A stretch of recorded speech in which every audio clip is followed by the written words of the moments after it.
the chairman of the occasion, Professor Bolaji Akinyemi, former Nigeria External Affairs Minister, the Director General of the NIIA, Professor Egosa Osagai, the Yeye Odua of Yoruba land, Erelu Abiola Dosomo, Professor Femi Otubanyo, ambassadors, distinguished guests, good afternoon, and let me say how pleased I am to be with all of you today. It is a great honor for me to come to this forum, to this institute, and speak to you all.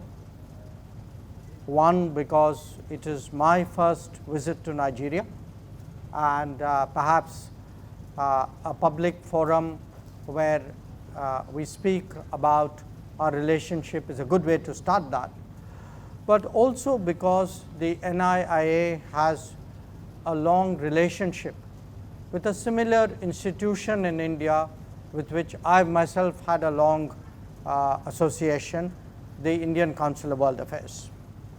And I think 2 years ago, Professor Osagai, we had the privilege of welcoming you as a distinguished visitor.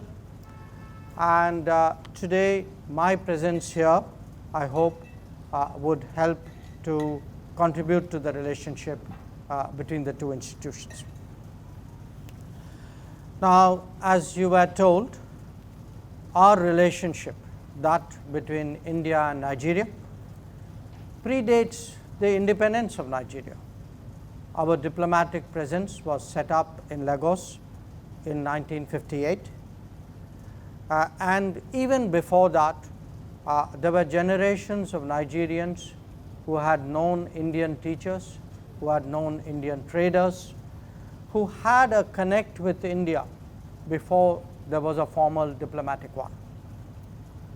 But after independence, there were other methods and other facets of this connection. As we went about our nation building, our militaries collaborated.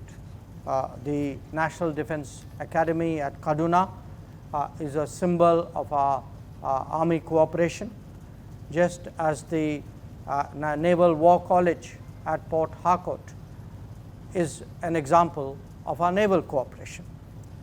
And over the decades, we've actually had a lot of toing and froing, of meeting of minds. I discovered, have friends who have spent time here in various capacities.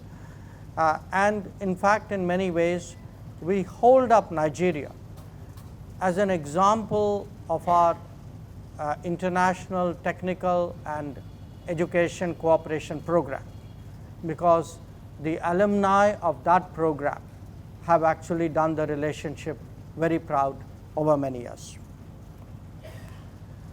Now, as the world became more globalized, this relationship also acquired other dimensions, some building on the past, some reflecting the new.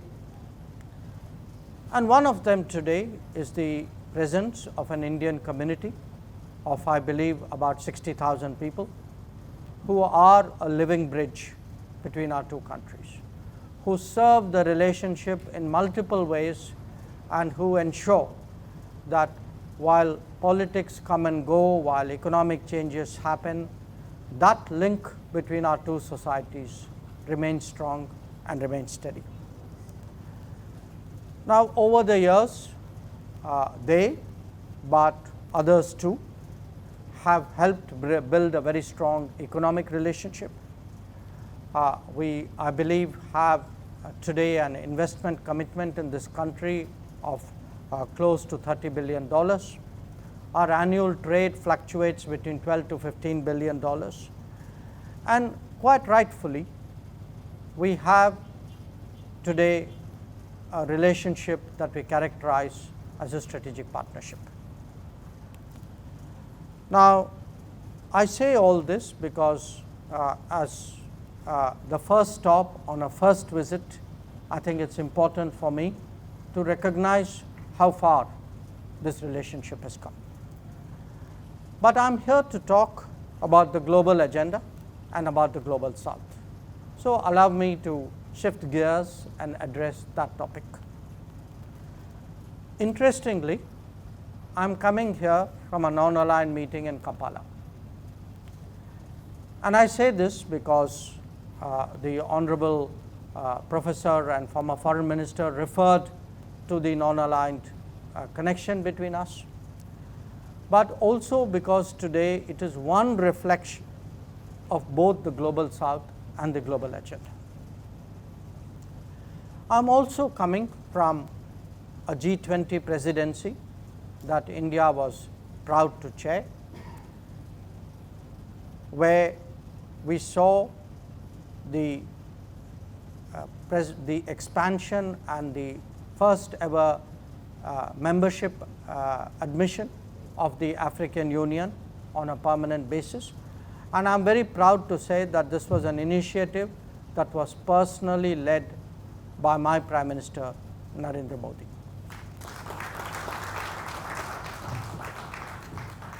We were very honored during the G20 to have the participation of Nigeria, not just in the G20, but also in the Voice of the Global South summits that both preceded and succeeded the main summit. Now, I refer to the non-aligned meeting, I speak of the G20, because in many ways they are examples, recent contemporary examples of the global conversation that is underway.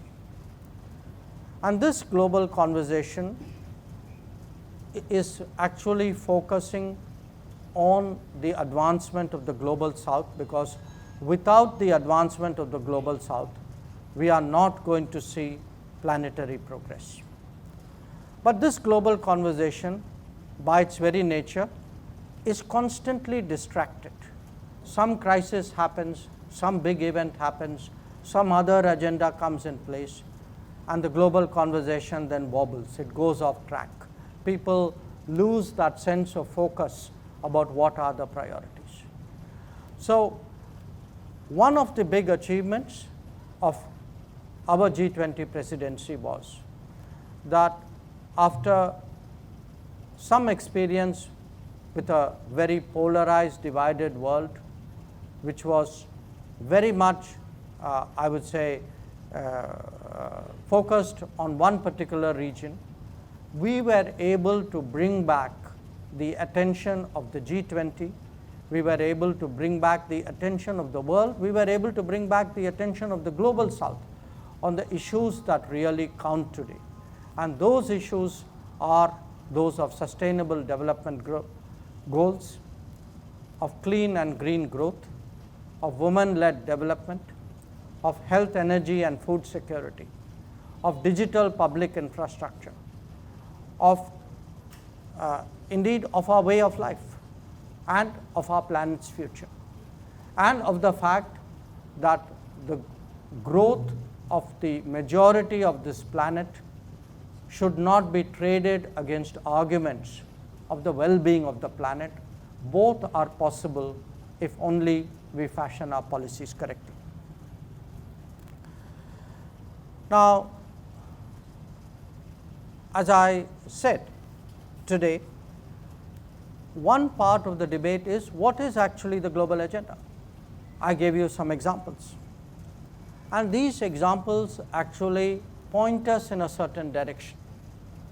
They point us in the direction, obviously, of progress, where every society, in a manner in which it is itself comfortable, is able to advance, where prosperity is not the privilege of a few, where growth is robust, is sustainable, is green, where there is security, where there is stability, and where, as I said, the basic needs of food, of health, of energy are met, where climate action advances along with climate justice, and where the focus of the world, as it rightfully should be, must remain on Agenda 2030.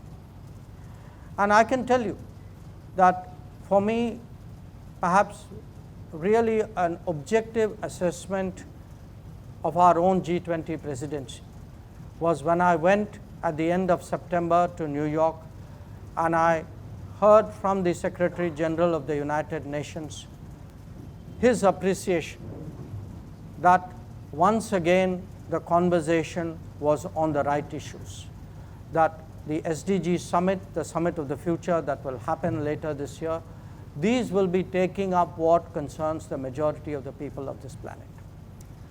And it concerns them because whether we speak about our domestic policies at home or whether today we debate international relations abroad, the simple principle that must guide global governance, global conversations, global debates is a conviction that no one should be left behind. And when we speak about no one being left behind, I think the welfare of Africa is particularly important. In fact, I would say the rise of Africa is even more crucial because in a changing global order, we have seen growth in continents once they got decolonized. That growth over a period of time created a rebalancing, a political rebalancing and economic rebalancing. And that rebalancing today is creating a world of multipolar, of a multipolar nature, where, as His Excellency said, middle powers and perhaps others too, regional organizations, would have a fairer and more equitable say in how the world is run. So the global agenda in many ways today is about restoring the world to its natural diversity, because the world was diverse, the world is diverse. It was distorted by the period of Western domination. And in a post-colonial world today, restoring that natural diversity is actually our collective objective. Now, what are the challenges to that process? One, of course, is while many of us attained independence, we have all built our nations and societies. The reality is also that the old domination has not let go. That in different ways, it may not be the imperialism of the 19th and early 20th century, but in different ways, today, many of those who dominated the world for the last 200 to 300 years continue to do so with new instruments, with new regimes, with different techniques. And how do we contest that? How do we overcome that? How do we make sure the world is a fairer place? That is challenge number one. Challenge number two is of a more recent vintage. We have for the last 3 decades spoken about globalization. Globalization has been a game changer. Some people argue that there was always globalization. People always moved from one place to another. That is correct. After all, people moved from Africa to other parts of the world. That's how the globe became the globe. But globalization today has a very specific sense. It is a combination of economics, of interdependence, of interpenetration, of a shared common dependence or technology, of a degree of mobility that we have never experienced before.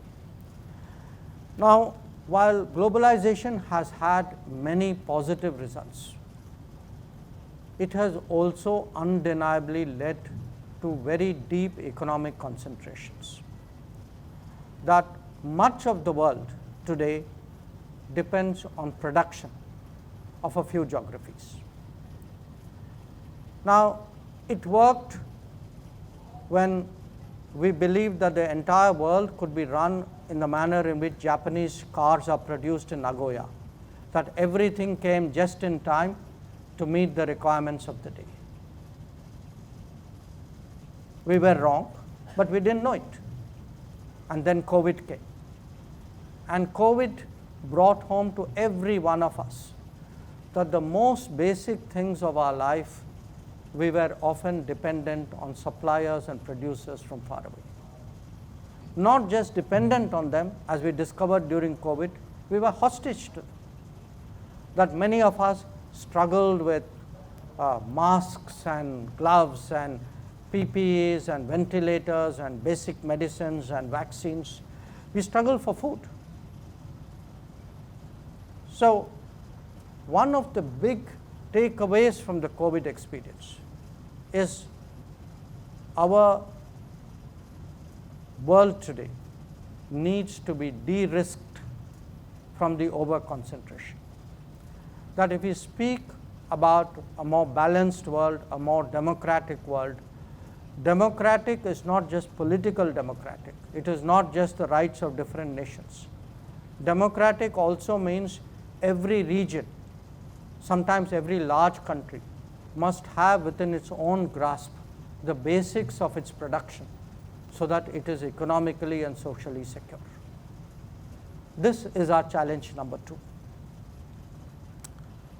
Challenge number 3, of course, is the setting of narratives. And I spoke about the old domination. The old domination today doesn't tell you what to do with a stick. The old domination will tell you what to do through social media, through regular media, through devising what is politically correct, to setting standards. And this narrative setting is actually a very powerful force today in international relations. There are thinking, there are ideologies, there are regimes which are raised up, brought down, made irrelevant, brought to the center through narrative setting. In all of this, of course, we have the challenges of the polarization of the world. We in India know it particularly strongly and recently because we struggled with it during our G20 presidency. That a conflict such as one taking place in Ukraine has polarized the East and the West. That developmental issues have polarized the North and the South.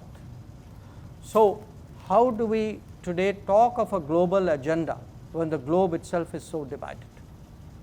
That is a challenge in itself. There are, of course, the traditional what are called global issues. These are challenges which threaten every nation but are bigger than what could be contained within the borders. So it could be terrorism, a challenge which I know Nigeria has had to experience in its own way, like we have had to in a different way, or maritime security, piracy, challenges, of course, of climate events that we are seeing more and more frequently. So these are some of the challenges that we have to overcome if we have to really get along with the global agenda. Some, as I said, are traditional, some have evolved, some are more recent. When I spoke about globalization and concentration, a different challenge emerging out of that is how globalization itself has been weaponized. That today currency is a weapon, trade is a weapon, tourism is a weapon. That dominant players, they may be dominant as producers, they may be dominant as consumers, that they often with very little hesitation leverage their market shares on the global system for their particular national purpose. And of course, underlying all of this, since this is an institute dealing with international affairs, is a challenge that we know very, very well, which is a world order that was devised in 1945, when the members of the United Nations were roughly 25% of what they are today. And that world order continues obstinately because those who are in the driving seat don't want to create more seats for other people to be at that engine. So these are really the global agenda challenges which in different ways are obstacles for achieving what we actually all implicitly or explicitly have arrived at as our objectives. Now, in this topic and even otherwise, I think you would all be conscious that we have started using the word global south more frequently, more loudly, I would say more effectively. And you know you are effective when there is an industry questioning that there is a global south, that people write columns saying, what is this term global south? It doesn't make any sense. Why are they doing it? So when people start protesting at what you're doing, you know it's working. So what is the global south? Because all of us are asked that question, particularly from people who are not the global south. Because remember, if you are from the global south, you have no problem understanding it. It's intuitive. So I would say global south, most of all, is a mindset. Those who have it, have it. Those who don't have it will never get it. But it is a mindset which has some core principles. These are principles from our habits, from our political culture, from the way we have practiced international relations over the last 60, 70, 80 years. For example, non-intervention. For example, non-interference, or being non-judgmental, or non-alliance. But I have given you 4 nons, so let me give you a positive definition. Global South is finally about solidarity. Global South means having a heart. Global South means willing to share. So when people say, okay, tell me, how does this Global South work? I give them an example from our own experience.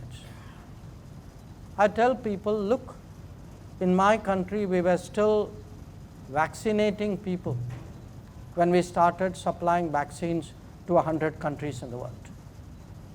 And I compare it to global north, where there were countries sitting on vaccines 8 times the number of their population, and they wouldn't give it to a small island next to them. That is the difference to me between global south and global north. So how does the global south today deal with the global north, or with the global agenda? I think in many ways, by obviously being empathetic, by understanding the problems, by being respectful, by recognizing that every country has its sovereignty, every country has its culture, every country has its tradition, and solutions must be found in a way in which they are not imposed, that they are organically owned by the society which is actually going to be implementing that solution.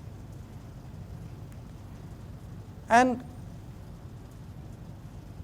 I would also say today that an important part of that is beyond politics, beyond economics, beyond technology, to also remember who we are and to factor in culture, traditions, heritage, because these are part of our DNA.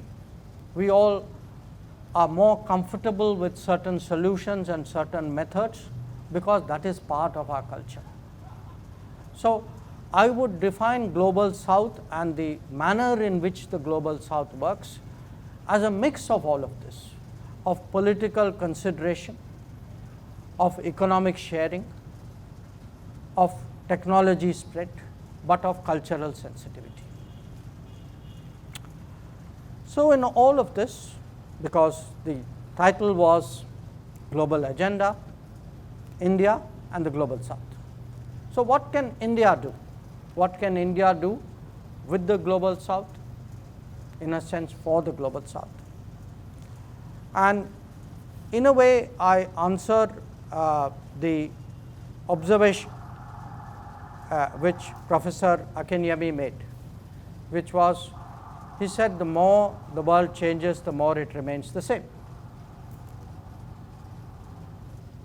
Maybe.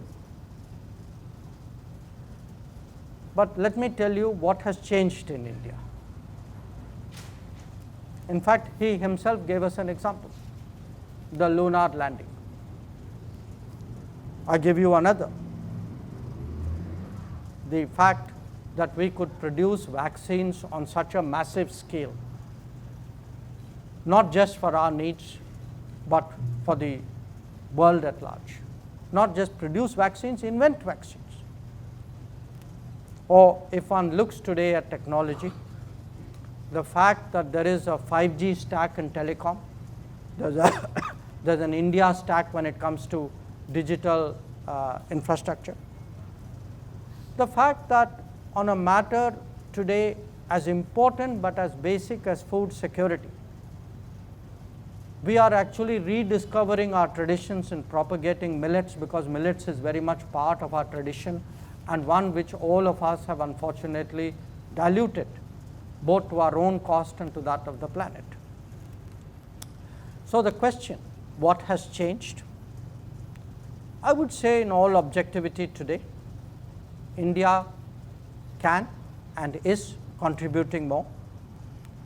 India is in many ways a demonstrator or a laboratory or an application of change, of progress. And because the capacities have grown, the capabilities have grown, but the willingness has always been there. Today, our ability to share has increased. So let me share, speak to you about some very practical way, because one part of it is to say, yes, we are Global South, we should be sharing, we should be doing good, we should be helping each other. Okay, nice words. What does it mean in reality? I'll give you 7 or 8 examples. One, I would say, where India can really make a difference in respect of Global South is on digital public infrastructure. That the biggest change which has happened in India in the last decade, and believe me, you have to come to India to see what I would describe as a veritable revolution, is the fact that we have created a digital backbone, and on that digital backbone today there are delivery of programs and benefits to citizens on a scale, efficiency and honesty which could not have been imagined earlier. Where actually 2/3 of the population can get food without it being pilfered, where loans are given to 1/3 of the population without somebody taking a cut, where those who are really in need of health support can demonstrate their eligibility and get free or subsidized health services, where today 200 million people have actually, in the last decade, since 2014, 200 million people have got new homes. So the scale of what has happened in terms of once you leverage the digital system as a governance system is something which we believe can be a very, very important contribution to the Global South, and one obviously in which we are willing to be a technology partner and supporter. I spoke about vaccines, but health issues did not go away once COVID receded. And if you look around the world, one of the biggest challenges which countries face is the cost of the health system. These are not just developing countries. Developed countries have a huge problem with the health system. Many of them can't afford, their citizens are outside the health system because of the cost.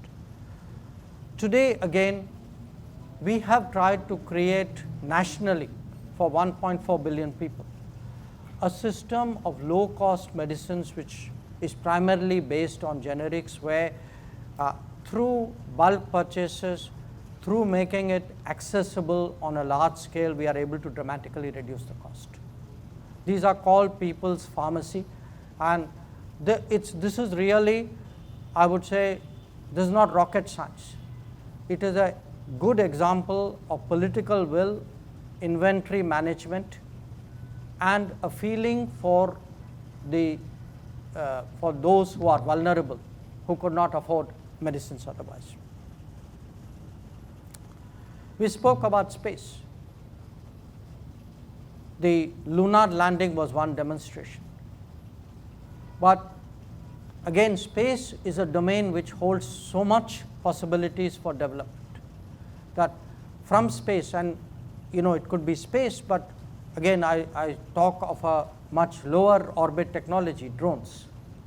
That application of space assets, use of drones today have again tremendous implications for our daily life. Or indeed, the support which we give to each other.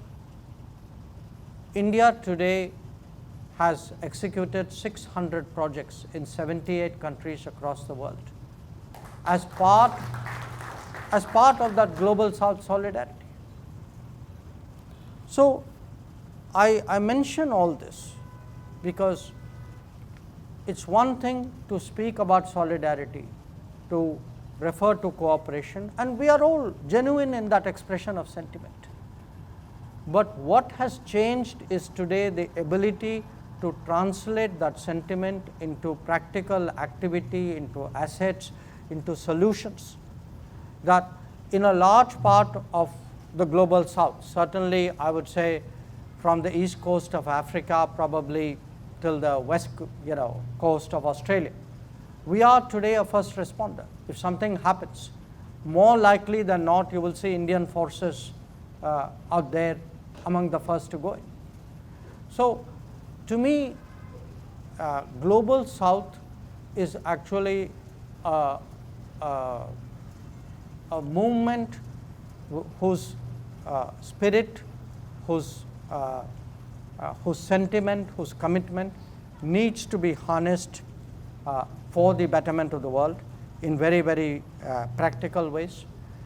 And I certainly hope that in this manner, through existing bodies, through mechanisms like G20, through a process like the Voice of the Global South Summit, through South-South cooperation, through bilateral relationships, that we can find ways by which we share experiences, where we reinforce each other, where in many ways we actually complement our capabilities.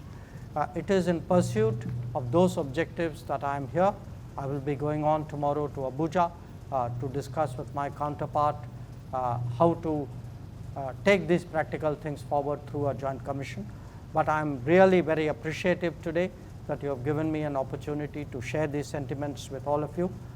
Thank you very much for having me. Thank you all for your questions and for the interests that underpin those questions. So let me begin with the observation or the question. Really, India was in great difficulties in 1991, about 32 years ago. Today, we are in a different place.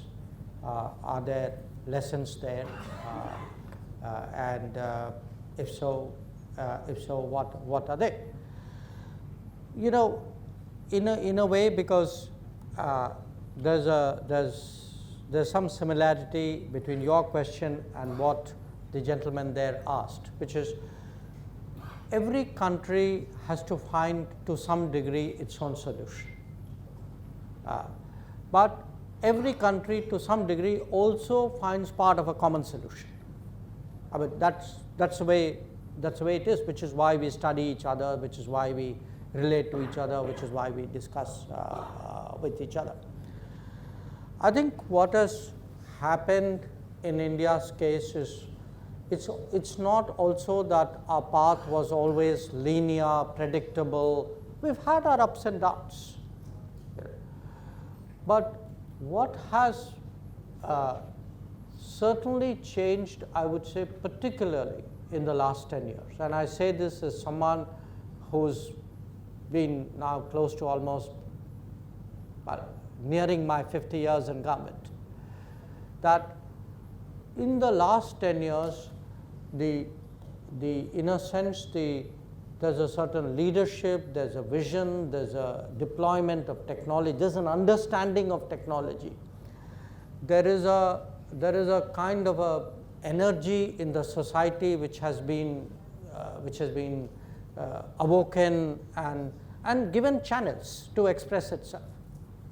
People were always smart, but if you give people, say smart people, a sense of a startup culture, the same smart minds which would have otherwise not perhaps produced startup businesses and 100 unicorns that we have today would have frittered itself away.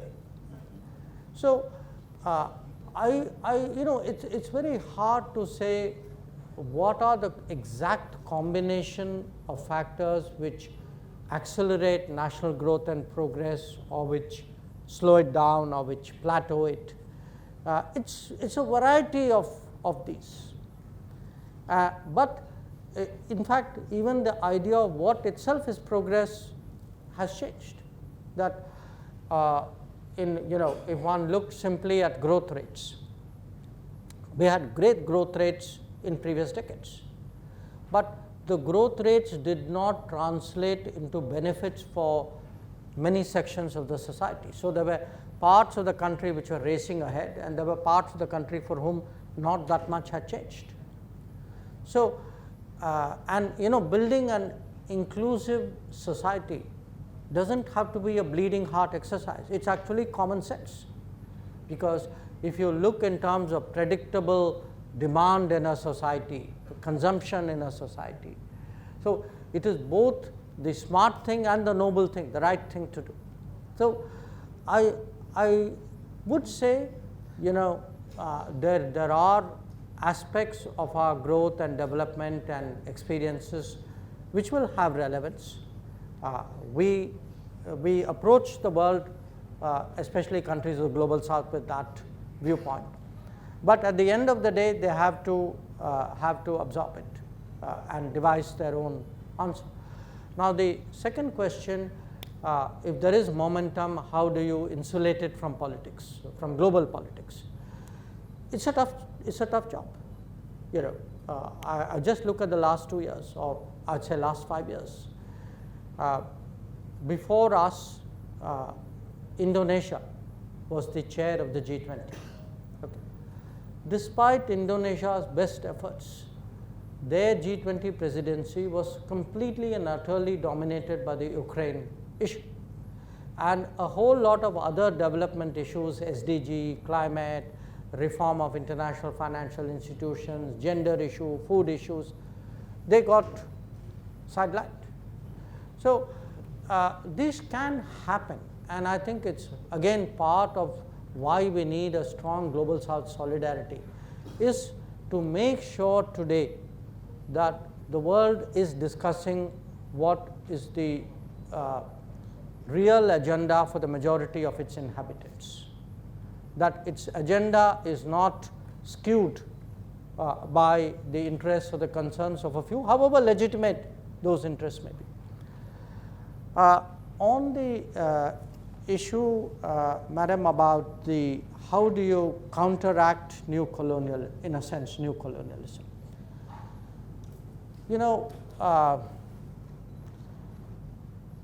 it is so pervasive. It's visible in so many ways, even in our daily life. It's in the newspapers we read, it's in the TV we see, it's in the football matches we watch. It is, even if something unfortunate occurs, we would all like to believe that human life is the same everywhere. But the reality is, enormous tragedies pass uncommented, which is not disrespecting, the misfortunes of others. But the bottom line is the world is still far, far away from being a fair, just and equitable planet. And after 250 years of a certain domination, it will take generations. There was a belief initially, once we got independence, now everything will be all right. Okay. Now we are struggling for economic strength. Most of us believe if you are economically stronger, everything will be all right. But I tell you, it will not be, because there will be cultural issues. There will be norms, there will be standards. So how do we actually get something which is more mutually respectful? Not just as a diplomatic gesture, but as a societal behavior. This, I think, is a very hard challenge that awaits us, and I think this is one of the things that the Global South should collectively strive for. The paradigms, of development, I go back to the gentleman on the left. It's not a question of any country offering lessons to another, but I would make one point.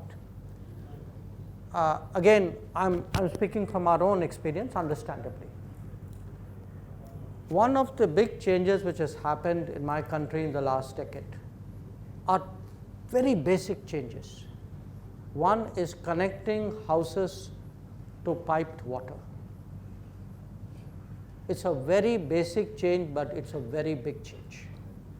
That a decade ago, a very large part of our population used to go and get the water from the nearest collection pool that they had. Now, once you give them piped water, or once you give them electricity, it's not just a comfort of life, you're actually changing society. So, to me, basic things, our Prime Minister likes to say, a lot of it is about technology, a lot of it is about tradition.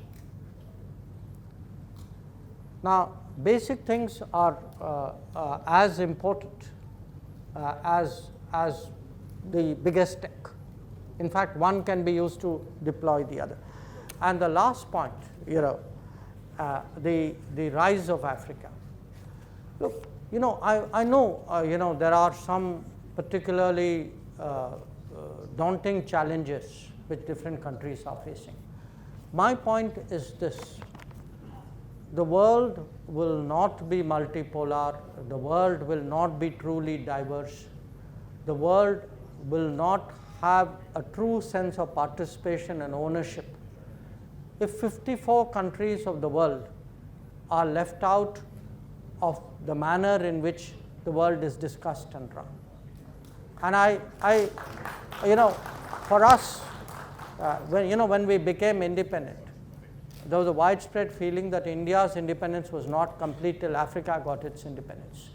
Today, I would say our growth and prosperity will also not complete until we see that Africa too has got what is rightfully theirs.